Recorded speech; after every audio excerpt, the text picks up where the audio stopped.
Welcome to the Wicked Podcast, where we read the business books you don't have the time for. I'm Marcus Kirsch. And I'm Troy Norcross. And we are your co-hosts for the Wicked Podcast. Hello everyone. You'll notice there's a different backdrop because I'm currently in Iceland on a little retreat on a way overdue holiday after a lot of work. In today's show, we're joined by Alex Budak, who writes a lot about changemakers, and his new book is exactly about that. He's a New York Times best-selling author with a book called Switch, and joins us from the West Coast, from Berkeley, to talk about what it takes to be a changemaker in today's world. I hope you enjoy. Before the interview, a quick word from our very first sponsor, Zencastr. We use Zencastr for all our audio and video recording, and it's a very nifty tool that splits up all the channels for very easy editing. Zencastr is used by 10% of all active podcasts. You can get 40% off the first 3 months and unlimited audio and video recordings with our special coupon code WICKEDPODCAST. I repeat, Wicked Podcast for 40% off. And now, the interview. Welcome to the Wicked Podcast. Today I have Alex Budak with me. He is at Berkeley at the Haas School of Business and he leads a course on change making. Hello, Alex, and welcome to the show. Marcus, thanks for having me. Lovely to have you. So, as usual, we start at the top. So, please tell me a little bit about what change is for you and what the book is about, please. Yeah, so there's, of course, many great books about change, but this book that I've written comes from my own work, as you mentioned, creating, teaching a class called Becoming a Changemaker at UC Berkeley, Haas. And so in this book, I try to take the lens of the individual changemaker, making the case that each of us can lead positive change from wherever we are, and really trying to shake up what a lot of leadership books do. So many of the examples are often about the CEO or the executive director. And so as I think about change and as I think about change making, I take a really inclusive lens and share stories, examples, tools to help people at all levels in an organization lead positive change from wherever they might be. That's great. And it sounds like there's a lot of people focus on it, which I personally love because, for me, all my thinking is about teams and change and with my change and transformation work. So, but often, technology is often used as a primary driver for change. But we're looking at complex problems like climate change and so on and so on and so on. Do you think we have our focus of changing drivers wrong if we're focusing too much on the technology aspect? Well, technology is certainly a huge driver of change. I think it's sometimes the easier way for us to think about things, to help us conceptualize just why the computing power in my phone is exponentially more powerful than the mainframe computers that my mom learned to code on back in the 1970s. So it's a kind of visceral way we can understand change. But it's certainly not the only lever of change. We should also be thinking about cultural change, economic change, all types of other lenses around change. I think technology may come easier to many of us because it's around us every day, but it's not the only one, I would argue. Well, that leads me to my next question, which is often a lot of books over the last, at least, I guess, 20 years have often stated Moore's law as sort of a measurement in how to see how fast and big things could get. But you mentioned Martek's law as well, which is sort of a bit of a expanded look at this. Can you tell us a bit about that, Moore's and Martek's law, and how they connect together? Yeah, I think that they're really helpful in going hand in hand, but we don't often hear people speak about them as such. So Moore's law, of course, helps explain why technology is growing exponentially in terms of computing power. But again, it's one thing to understand that or to conceptualize that as a society, we have more powerful technology. Great. But what Martek's law helps us understand is that while technology grows exponentially, our ability to keep up with change, or put another way, how organizations or individuals adapt to change, is much more linear. So that means that over time, the gap between the changes happening around us and our ability as individuals, yes, but also as teams, as companies, as cultures to keep up with that change, that gap is going to widen and widen and widen. So in the book, as I present both of these, I try to make the case that this helps us understand our challenge, or maybe better put, our opportunity as change makers, is how can we get so comfortable with change that we can navigate, shape, and steer it, and we can help to close that gap between all the changes happening around us, the rapid speed of change, and then our ability as individuals and teams to close that gap. So you mentioned somewhere in the book, I think some of Google's studies around teams and psychological safety in order to speak up and share knowledge, and it makes better teams. Um, do you think everyone essentially can be a change maker, or do you think it's always going to be a certain percentage that will drive things further, and then eventually you'll have always a percentage of followers? Do you think it's a distribution, or it's just sort of contextual that different people pick it up on different times? What's your view on those? Yeah, so I come from the fundamental belief that each and every one of us can be a change maker. Now, it doesn't happen automatically. It takes giving ourselves the permission, it takes developing the mindset, the leadership skills, the things I write about in the book, but a fundamental belief that each of us can be change makers. But, recognizing your question that often when we think about change, we may say, well, the change makers are the people like Martin Luther King or Nelson Mandela and these types of amazing change makers. And when we see that, we could say, well, I could never be like that. I don't have their charisma. I'm not outgoing. I'm just a quote, a product manager, right? How could I ever lead that type of change? But what I try to make the case for in the book is that we should stop thinking about change needing to be on a grandiose scale. There is the role for that, to be sure. But there's also the opportunity for each of us to lead change in small little ways from where we are. And so as a result, yes, absolutely, each of us can be change makers. That means that we may come up with a new idea that we push forward, a better way of leading or managing our teams. When we stop thinking about change on that massive scale and instead think of it as something much more accessible, then I hope it becomes inclusive and all of us see and believe we can be change makers. Yeah, that sounds great. And I think it goes quite well into what I often find, because I do change and transformation for big organizations, and there's a lot of people who don't feel necessarily connected to the big idea and therefore might not feel they are having an impact. Um, if you look at, in particular, bigger organizations where you have particular hierarchies and governance systems in place, sort of what do you tell people there how to think about it in that sense? Because what I often get is people say, yeah, but whatever my boss says, or I can't do this, I can't do that. So there's certain restrictions on that.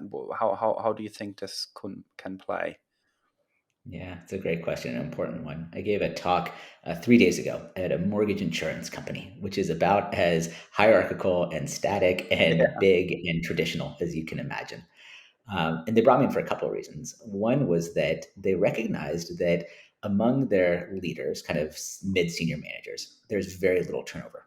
So that meant that basically, on one hand, you say that's a great problem to have because people are happy, but also led to some complacency that people were just sort of comfortable going about the way that they did things. And so, a couple of things that I taught to them. So, one, of course, is that in a rapidly changing world, sometimes failing to adapt can be the bigger risk rather than maintaining the status quo. But then, for those of us that feel lower down on the power hierarchy, that feel like I can never affect change, I teach a concept which I call micro leadership. So I believe that while leaders might be scarce, there might only be one CEO, only five executive vice presidents. Leadership is abundant. We can start seeing leadership as an act rather than a title. And so I encourage people to start thinking about leadership in its smallest, most meaningful unit, which is a leadership moment. There's all these moments that appear around us every day, little moments where we can step up and serve others and take action. And maybe it's in a meeting, you recognize that one of your colleagues has been quiet. You say, hey, we haven't heard from you. Did you want to share your perspective? Or maybe it's having the courage to say no when everyone else is saying yes. Or maybe it's staying late to help a new colleague set up for an event. There's all these tiny little leadership moments. And I think what's powerful about thinking through the lens of micro leadership is that, of course, if you're in a traditional hierarchy, you'd say, well, the senior vice president will shoot down my ideas if I go with a formal pitch. That may be true. But with micro leadership, you'll never go too far with any small individual act. No one will ever say, hey, you shouldn't have asked your teammate for that, for their opinion here. But if you can start taking smaller leadership moments, they add up over time, moment after moment, leadership after leadership, and it starts adding up to the point where you're starting to leave your mark.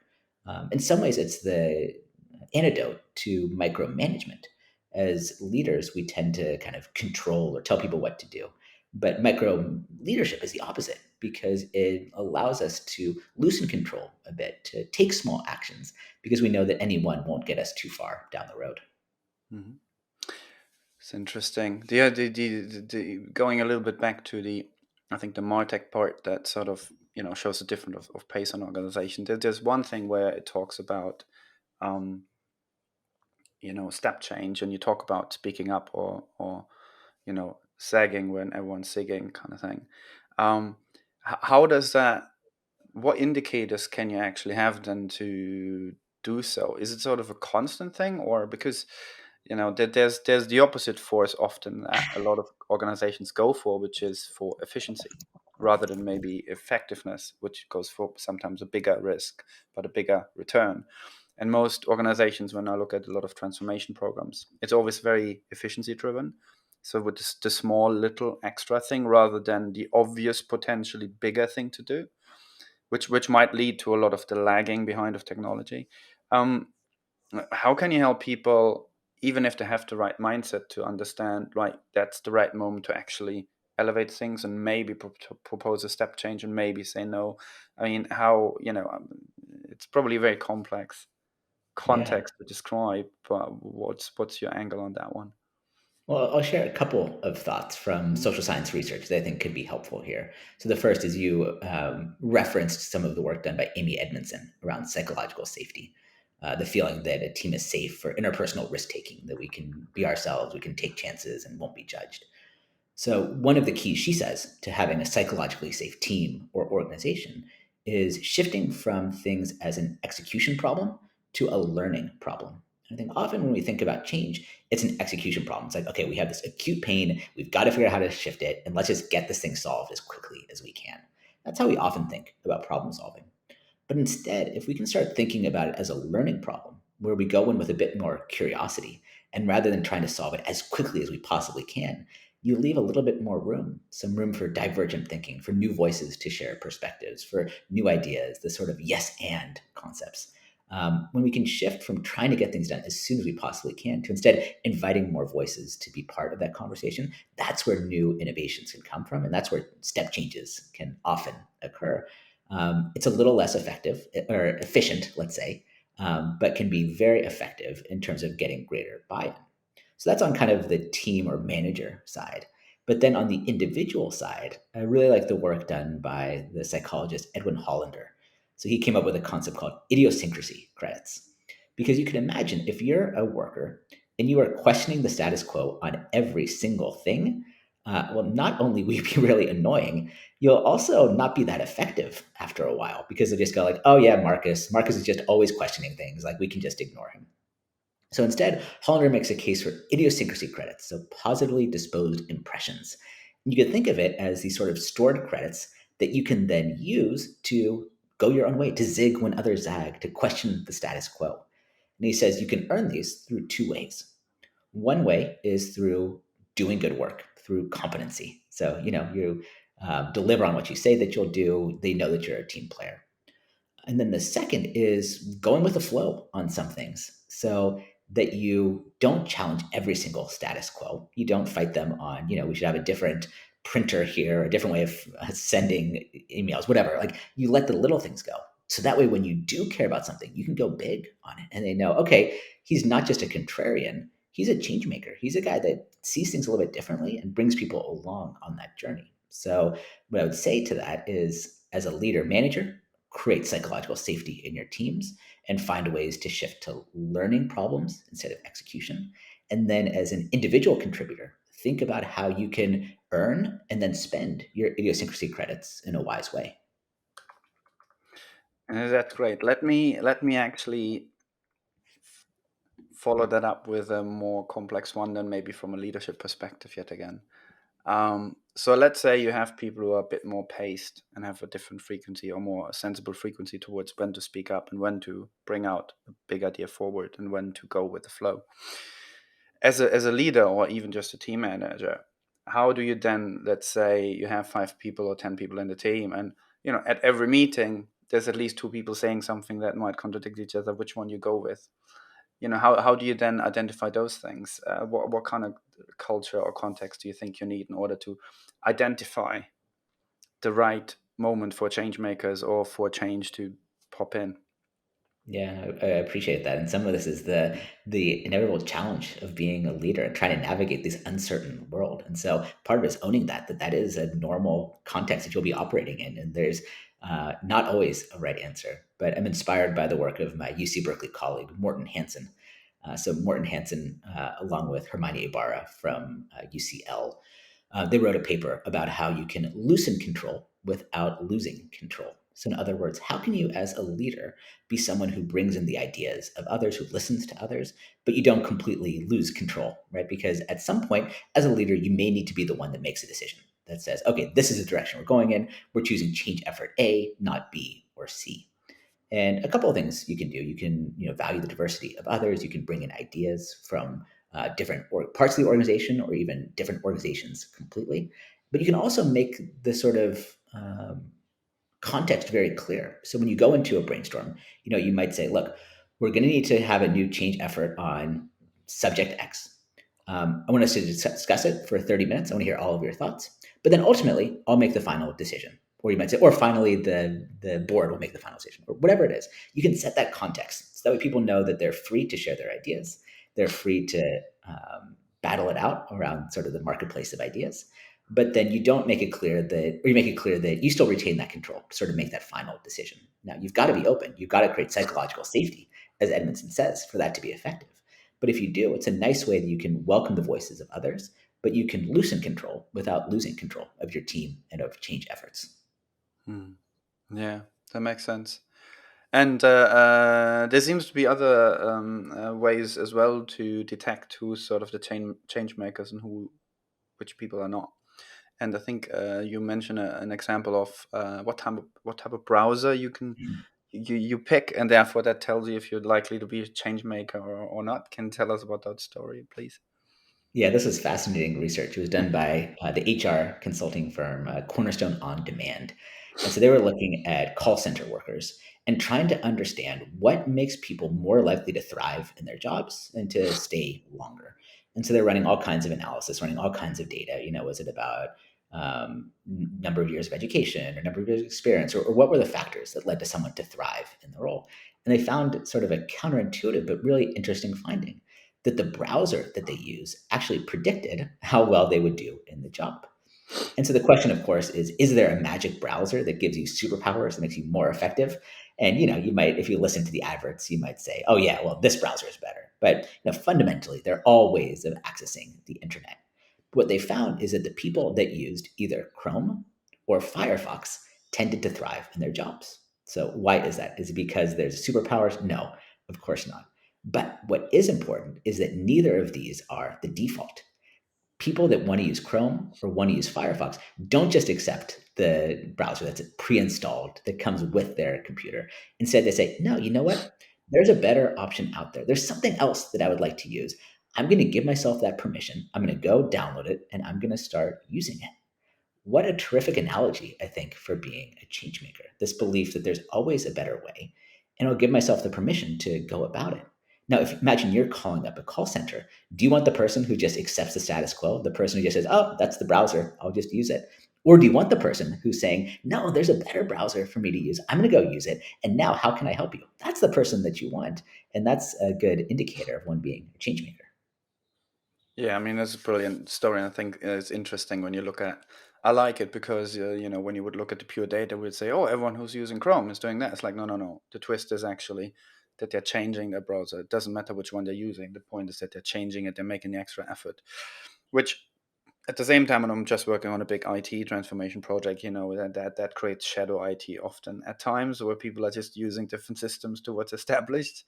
So there's a Yeah. different headache with times, but sometimes that's, I think, where the different kind of people bring something else. But talking a bit more about different people. What about people outside of organizations? So it's a multi-billion business, that of consultancies to come into organizations and help drive change. Without maybe better without naming names or getting too specific, but what's your view on consultants or external ones to coming in to a culture and sort of proposing change and driving change or integrating with change? Sort of, how do you see that when you're a change maker from the outside, so to speak? Yeah, I mean, one of the fascinating things we often see with at least some of the elite consulting firms is that sometimes their job is to come in and tell the leaders what they already know, but they give them a bit of cover. And so sometimes it's the leaders know the change that has to occur, but because it comes with brand consultancy X or Y, they have a bit more permission to go lead it. So that's just a fascinating sort of change context, I think, in which we operate. But when it comes to people working from the outside, I think there's absolutely a role for that because we all have blind spots within an organization, within a culture. We all get used to things the way that they are. And it can sometimes be really useful for someone that comes in without that same path dependency, that has new ideas, fresh perspectives, or can even see themes and trends across multiple industries or multiple companies within an industry. So that's all really healthy. What I would argue, though, is that the best consultants, the best sort of outside in folks, when it comes to leading change, will be ones who really do actively engage the team in the change. That they aren't just the experts parachuting in and saying, this is the 7 things you need to fix, but they're actually actively engaging people in the change. In the book, I quote work done by Joanna C. and Jess Remington. And they write, I think, a pretty persuasive paper in MIT Technology Review called Designing with the Beneficiary. And they talk about how often, this is kind of in the nonprofit world, um, we tend to sort of design for others. We say, oh, this is what you need. Let me build this for you. Mm. And instead, they make the case that no, design with the beneficiaries, because who knows better what a community needs than the community itself? And can you find ways to empower the local community to be part of the change? Design it with you. And I think there's an analogy there, a parallel there to consultants as well, that I think the best ones won't just parachute in with their own ideas, but they'll actually design new ideas with the team. And the extent to which they can do that, I think that leads to a greater sense that the change might actually take hold. Mm. Yeah, and that's right in my ballpark with design thinking and all of that, bringing the people you're designing or creating for literally into the room. And if you look at that, and there's a lot of value, of course, that we all have recognized through research and through actual experience of how this works so well. When you want to change things, you first need to understand the problem as well as you can. So you need to go there, go to the context, and engage with it, which I find personally obviously very exciting, and I like to learn and all of that. But that's just weird old me. Um, in terms of that, looking again a bit at leadership and their role in change making, and looking at the user and the team who works on a problem is really close and often quite far down on the, let's call it, the factory floor somewhere else, or in the shop or somewhere, or out there in the field. Understanding things really, really well and really, really seeing where the gaps are and where change needs to happen. And then you have leadership often further and further removed from those often very, very complex, detailed problems. Do you think and I think you hinted a little bit at this before, there's a very, very different role in leadership, maybe to previous times, in terms of how to play a role in the bigger change making process? Um, Yeah, super important. So I talk about research that's done by Patty Sanchez that she wrote about in Harvard Business Review. And her findings show that 50% of C suite executives who are leading change efforts don't actually take into account how those changes will be perceived by folks on the front lines. That 50% of them are sitting in their office and saying, this is the change, but haven't thought about how someone sort of lower down in the power hierarchy will appreciate the change. And this to me is a stark reminder that when it comes to leading change, it's not enough to just be right. You might have the correct strategy, you might know exactly what to do. But if you don't actively enroll others in the change effort might die just from the second that it gets started. So, one of the things that I recommend to all executives that I work with is that they build an advisory board. Maybe it's a personal advisory board or maybe it's a team advisory board. But imagine you have a multinational company. Before you send out any type of announcements, run it by the advisory board. Make sure that advisory board represents the diversity of your entire team. So, in terms of geography, in terms of seniority, in terms of duration, and every other variable you can imagine, and run it by them. We all as leaders have blind spots.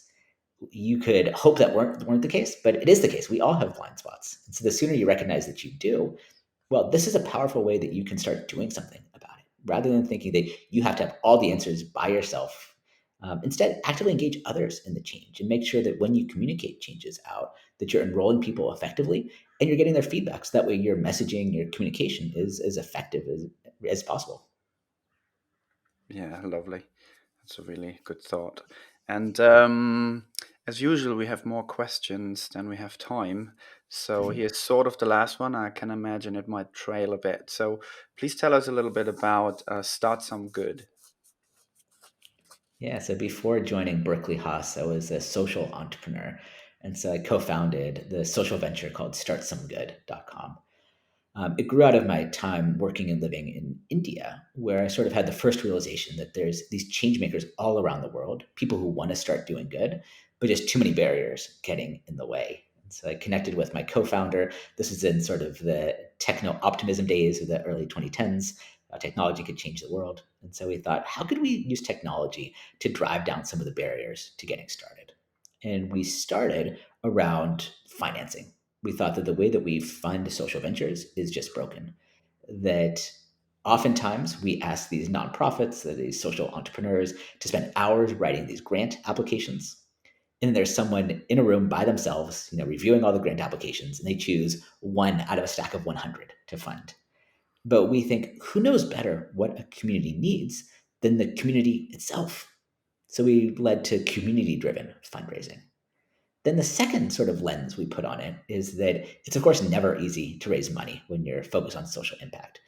But it's generally easier the more impact you can prove, the more you have a track record. But that leads us to a catch 22, which is how do you ever prove the impact unless you can raise the money you need to start a pilot? And so we thought there's an opportunity to come in with a little bit more risk capital before we ask for business plans and revenue models, to just sort of trust people and say, you got an idea? Let's see what you can do with it. And we found some amazing results. Of course, people on our site have raised hundreds of thousands of dollars, and that's great. But I also love when people come to us and raise 300 US dollars. And that's the difference they need between having an idea and never taking action, and then finally taking those first steps. I think about some high schoolers, some 16-year-olds in Oakland, California. They wanted to create an urban garden in their neighborhood. And I think they raised about 200 US dollars on our Wow. site. And that's all they needed. They just needed the money for soil, for some seeds, for some plant beds. And that's the difference between them never taking action and becoming change makers. And so that's what Start Some Good exists to do, is to help people anywhere around the world tear down those barriers that stop us from taking action and make change making much more accessible to each and every one of us. And it's still running, yeah? Yeah, still running. So I step back. I'm on the board now, and my terrific co-founder, Tom Dawkins, continues to lead it as the CEO. Oh, wonderful. Well, I think I said it was the last one because you were really precise and concise answering one. I want to go maybe with one last one, and that probably goes and ties in very good into Start Some Good. The statistics currently are that 98% of startups fail very quickly and very often. And that probably it's the same. I work at the moment around the advertising industry, so there's a lot of ideas there never come to fruition. A lot of efforts of organizations never come to fruition. What do you tell people around that to say, even if you use everything sort of right, a lot of things just never quite get there? Is there any particular main hurdle or anything you would tell someone who's trying things and looking at those numbers? Yeah, one of the most important lessons we can learn as change makers is to change the way we think about failure. So in my class at UC Berkeley, we spend an entire session talking about failure, about failing forward. We do case studies, we look at some empirical research, and then towards the end of lecture, I flash up a slide which just has two words: go, fail. And my students started kind of laughing nervously. And they're like, is he serious? I'm like, yeah, I'm serious. I put up the next slide and it says, okay, you have 10 minutes. You have to go leave the classroom, and you have to go purposefully get rejected. You have to go ask for something, and you can't come back until you get a no. So students Wow. start looking so nervous. They start turning red. These are high achieving students, not used to failing. But I send them out of the classroom, and they're nervous, kind of shuffling their feet. When they come back 10 minutes later, the energy is just off the charts because they come back and they recognize one of two things. So the first is that about 1/3 of students, they ask for something. They're sure that they'll get a no, but they actually get a yes. I think Oh, about one woman who went to the cafe and she said, "Hi, could I have a free orange juice?" expecting a no. But the barista said, "Yeah, okay, here you go." And she's like, "Oh, okay. Can I have a second orange juice?" And he said, "Yeah, here's another one." And then she's like, "Oh, okay. Could I have a third?" And that's when he finally said no. uh, But she came back to class with two orange juices. And so wow. sometimes we're sure we'll fail, but we don't actually fail because we're just so scared to get started. Then on the other end, about 2/3, they do fail, they get rejected, but they realize that failure isn't fatal, that no one laughed at them, that they came back, that they have a good story to tell, and maybe they have a bit more confidence. And so that's the lesson I want to leave changemakers and perhaps leave your listeners with, which is that as changemakers, we're going to fail constantly. If you're trying to lead change, something that hasn't been done before, you're going to fail a ton of times along the way. So the question isn't whether or not you fail, it's how you respond to that failure. Can you get back up? Can you iterate? Can you learn from it? Can you turn it into what the lean startup calls validated learning and continue forward? And to me, that's the mark of a change maker, not someone who avoids failure, who never fails, but rather someone who fails a lot, but learns a ton from it. Wow. I think you just invented the opposite of The Apprentice. Brilliant. Well, Alex, it was wonderful talking to you. A lot of great insights and a lot of great stories. So thank you for your time and thank you for being with us. Marcus, thanks so much for having me. Really enjoyed our conversation today. You've been listening to The Wicked Podcast with co-host Marcus Kirsch and me, Troy Norcross. Please subscribe on Podomatic, iTunes, or Spotify. You can find all relevant links in the show notes. Please tell us your thoughts in the comment section and let us know about any books for future episodes. You can also get in touch with us directly on Twitter on @WickedandBeyond or @Troy_Norcross.